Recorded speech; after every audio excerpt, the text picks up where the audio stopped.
Hello बच्चों, अब तक हमने पढ़ लिया इलेक्ट्रॉन्स एटम के लिए ऑर्बिटल कैसे होते हैं, उनमें इलेक्ट्रॉन होते हैं और उनकी शेप कैसी होती है, सब पढ़ लिए। ये इनके बारे में पढ़ लिया। अब हम पढ़ेंगे नेक्स्ट टॉपिक कि उनकी एटम के अंदर इलेक्ट्रॉन किस तरीके से भरे जाते हैं और उनकी इलेक्ट्रॉन कॉन्फ़िगरेशन कैसे होती है। ठीक है, तो इसमें नेक्स्ट टॉपिक हमें writing electronic configuration. Electronic configuration लिखने के लिए 3 रूल पढ़ने ज़रूरी हैं। वो हमें बताते हैं कैसे लिखनी है। वो कौन से हैं? वो पहला है अहबाउ प्रिंसिपल या फिर अहबाउ रूल भी बोल सकते हैं। दूसरा है पॉली एक्सक्लूजन प्रिंसिपल और तीसरा है हंस रूल ऑफ मैक्सिमम मल्टीप्लिसिटी। ये इसको इलेक्ट्रॉन की कॉन्फ़िगरेशन कैसे लिखनी है, इलेक्ट्रॉनिक कॉन्फ़िगरेशन किसी भी एटम की, कैसे उस हर एक एटम को डिफरेंशिएट करना है, इन तीनों से पता लगता है।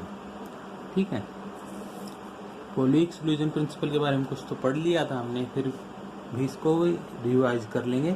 तो पहला है अहबाउ प्रिंसिपल।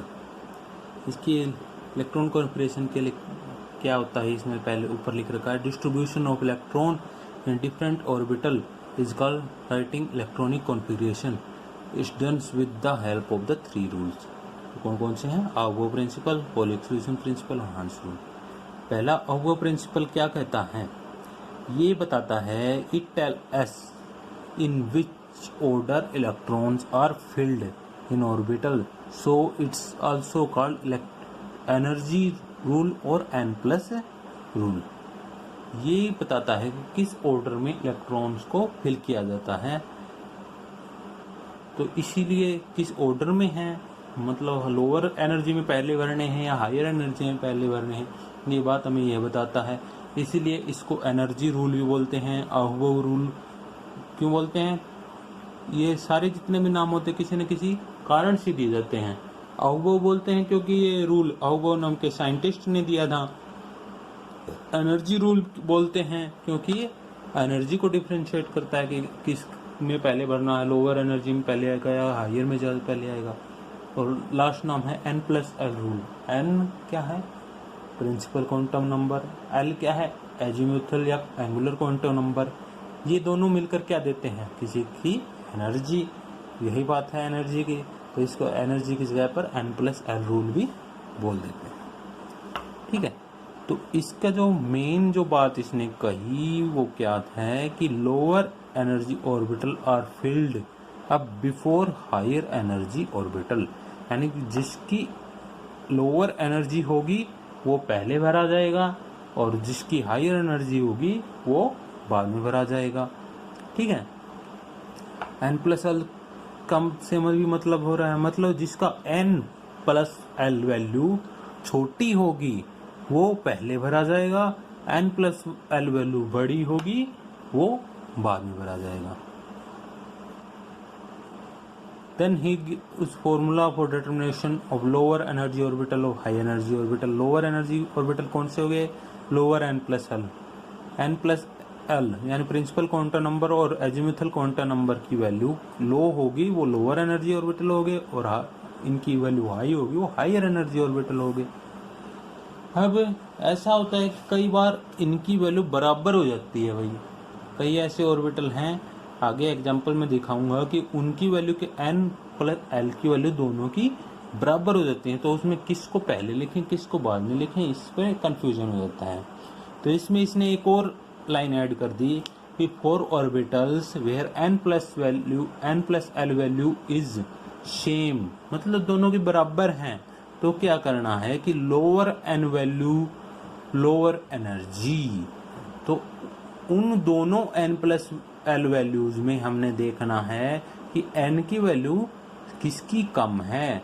जिसकी कम होगी वही लोअर एनर्जी वाला ऑर्बिटल होगा और वही पहले भरा जाएगा। इसमें एग्जांपल में आगे देखेंगे। इसको एग्जांपल या एक्सप्लेनेशन इसकी समझ लो कि उसका कैसे है कि पहले इसने लिखा 1s, इसको एक सीरीज मान लो कि जिसमें लोअर एनर्जी वाला पहले है और हायर एनर्जी वैसे बढ़ती जा रही है। इसको कैसे डिफरेंशिएट किया? 1s, इसकी n की वैल्यू क्या है 1, l की वैल्यू s के लिए क्या होती है 0, तो टोटल क्या होगा n प्लस l 1, तो इसकी सबसे 1s की सबसे कम होगी। फिर 2s का n की वैल्यू 2, l की वैल्यू 0, तो होगी वैल्यू टोटल 2। 2p और 3s दोनों के लिए n प्लस l वैल्यू क्या आ रही है, इसकी n की वैल्यू 2 और l की वैल्यू 1, तो टोटल n प्लस l 3, और 3s के लिए भी 3 और 0 प्लस 0, तो वैल्यू होगी 3, तो दोनों की वैल्यू क्या है 3, सेम वैल्यू होगी। तो इसमें 2p को पहले क्यों लिखा, 3s को बाद में क्यों लिखा, हाँ आप पीछे बताया था ना कि n ऐसी कोई सिचुएशन आ जाए तो n की वैल्यू देखनी है, जिसकी n की वैल्यू छोटी है वही पहले आएगा, तो इसकी n की वैल्यू क्या है 2 और इसकी क्या है 3, तो कौन पहले आएगा 2p, ठीक है। वैसे ही इसके अंदर है 3p और 4s के अंदर, इसकी n प्लस l की वैल्यू 4 है, इसकी भी n प्लस l की वैल्यू 4 है, लेकिन n की वैल्यू इसकी 3 है, इसकी 4 है, तो पहले कौन आएगा 3p। वैसा ऐसा ही इसके अंदर है, इसकी n की वैल्यू 3 है, इसकी 4 है, लेकिन n प्लस l दोनों का बराबर है 5, तो पहले कौन आया 3d और बाद में आया 4p, ठीक है। तो इस तरीके से आप पता लग गया ना कि कौन पहले आएगा कौन बाद में आएगा। शुरू के कुछ आपको याद करने हैं, याद कर लेंगे तो अच्छा है, नहीं तो बाद में एक ट्रिक भी करवा दूंगा आपको, उससे समझ में आ जाएगा। तो ऊपर वाले इन चीज़ों से हमें ऑर्डर का पता लगा कि पहले कौन सा ऑर्बिटल आएगा और बाद में कौन सा ऑर्बिटल आएगा, ठीक है।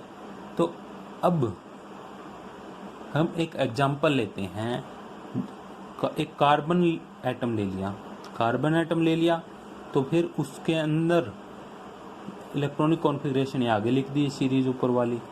इसके अंदर इलेक्ट्रॉन कैसे भरे जाएंगे, अब इलेक्ट्रॉन कैसे भरे जाएंगे, तो before the filling we have to know any orbital can have how many number of electron, मतलब एक ऑर्बिटल के अंदर 1s के अंदर कितने इलेक्ट्रॉन आएंगे, 2s के अंदर कितने आएंगे, 2p के अंदर कितने आएंगे, 3s के अंदर कितने आएंगे, 3p के अंदर कितने आएंगे, ये हमें पता होना चाहिए। अगर ये नहीं पता है तो हम इलेक्ट्रॉन की फिलिंग कैसे करेंगे।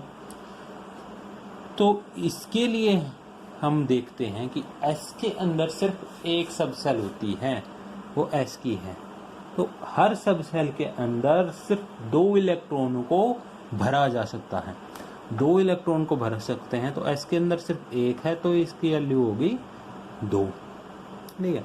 तो s के अंदर s के जितने भी है 1s 2s 3s 4s कितने बढ़ता जाओ, जब तक s का है तो उसके अंदर कितने आएंगे सिर्फ 2 इलेक्ट्रॉन। अब बारी आई p की, p के अंदर सब सेल कौन कौन से होते हैं, px py pz कितने होते हैं 3, ये पीछे हमने पढ़ लिया है, उसके इनकी शेप भी पढ़ी है, शेप के बारे में देखा है। तो इसके 3 सब सेल हैं, एक के अंदर कितने 2, तो 3 के अंदर कितने गए 3 दूनी 6 हो गए। तो इसके अंदर 6 होते हैं, तो d के अंदर क्या हो गए, इसके अंदर होते हैं 5, dxy dyz dzx dx square minus Y square और dz स्क्वायर, तो इसकी 2 पंजे 10, तो इसके अंदर d के अंदर कितने भर सकते हैं 10, और f के अंदर कितने होती है 7 शेप होती हैं इसकी, तो इसकी 7 दूनी 14, तो f के अंदर होंगे 14, सही है। अब इसके भर के देखते हैं, कार्बन के अंदर क्या इलेक्ट्रॉन, कार्बन का नंबर कितना है, प्रोटॉन कितने हैं इसके अंदर 6 प्रोटॉन हैं, तो न्यूट्रल एटम है, तो इसके अंदर इलेक्ट्रॉन भी कितने हैं 6, तो भरना स्टार्ट कर दिया। पहला है 1s, s के अंदर कितने आते हैं 2, तो 1s 2, बचिए कितने 4।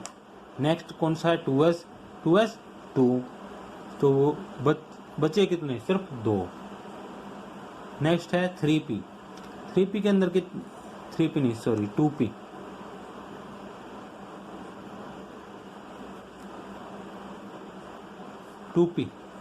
के अंदर कितने आते हैं 2 नहीं 6, पीछे वाले को 2 आए तो अगले में 2 नहीं आएंगे, 6 आएंगे, क्यों ऊपर पड़ा है, इसके अंदर होते हैं px py pz, तो हर एक के अंदर कितने आएंगे 2, तो टोटल हो गए 6। लेकिन बचे हमारे पास कितने इलेक्ट्रॉन, 2 हैं, तो फिर उनको 2 को इसका दे देंगे।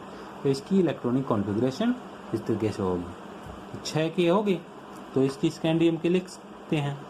तो एक बार आप वीडियो को पॉज करेंगे और इसकी इलेक्ट्रॉनिक कॉन्फ़िगरेशन इसमें भर के देखेंगे। ठीक है, पॉज करिए और इसको भर के देखें।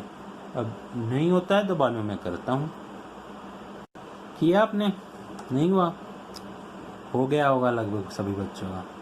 ठीक है, तो इसका एटॉमिक नंबर कितना है? 21। तो इसकी फिलिंग हम स्टार्ट करते हैं। 1s2, 2 भर दिए, बचे 19। 2s2, 2 और भर दिए, बच्चे कितने? 17।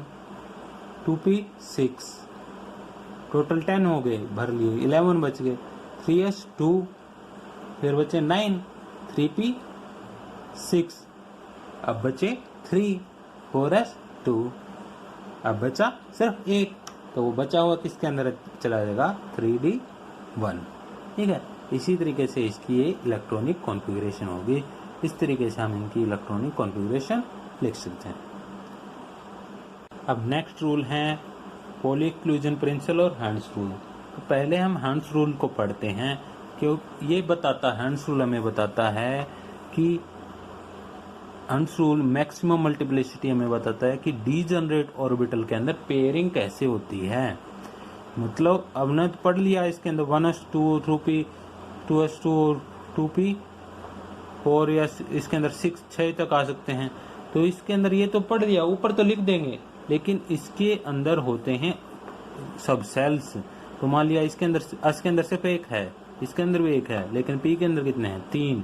तो इसको हम बॉक्स के हिसाब से इन्हें बांट लिया। ठीक है, तो ये रूल क्या कहता है कि pairing take place only after each orbital is singly occupied. जब एक एक की फिलिंग होती है और बाद में फिर उसकी पेयरिंग स्टार्ट होती है। डीजनरेट ऑर्बिटल क्या होते हैं? हमने पहले बताया था कि n और l हैव सेम वैल्यू, मतलब उसकी n और l बराबर हों।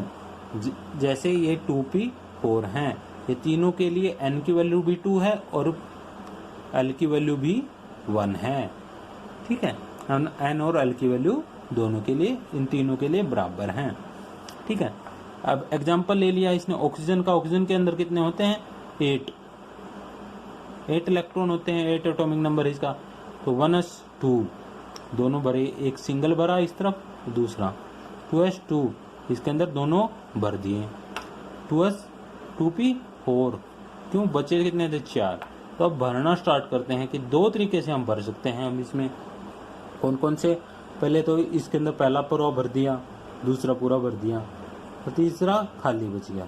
एक ऐसे और एक इसमें पहला ये 1 2 3, अब पूरे तीनों हो गए।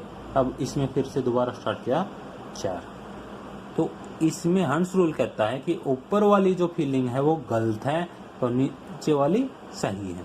ठीक है, तो नीचे वाला जो है यही यूज करना है, ये हंस रूल हमें बताता है।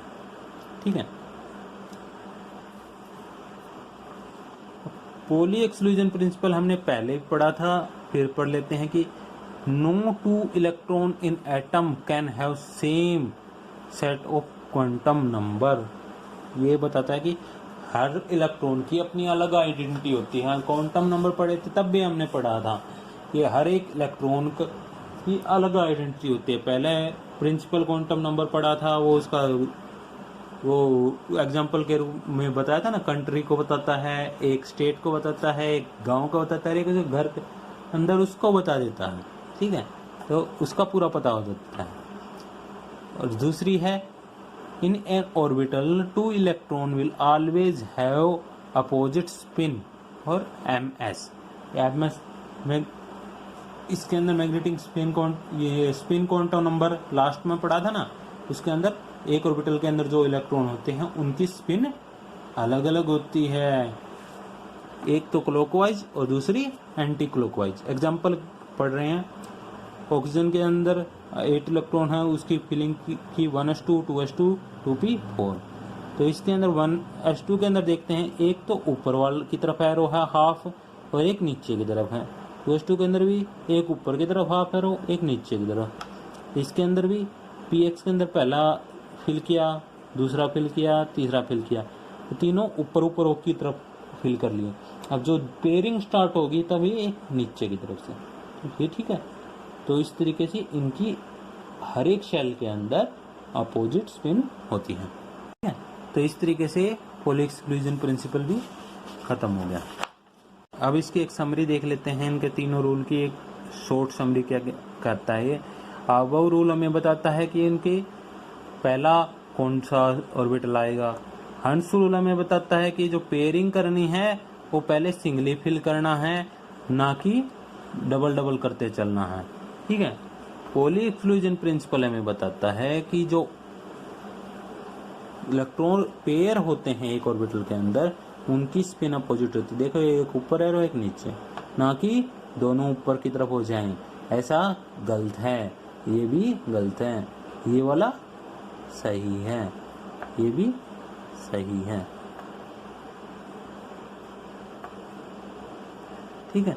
समझ में आ गया ना ये रूल इलेक्ट्रॉनिक कॉन्फ़िगरेशन, ठीक है। तो ये टॉपिक यहीं खत्म होता है, अगला टॉपिक फिर करेंगे।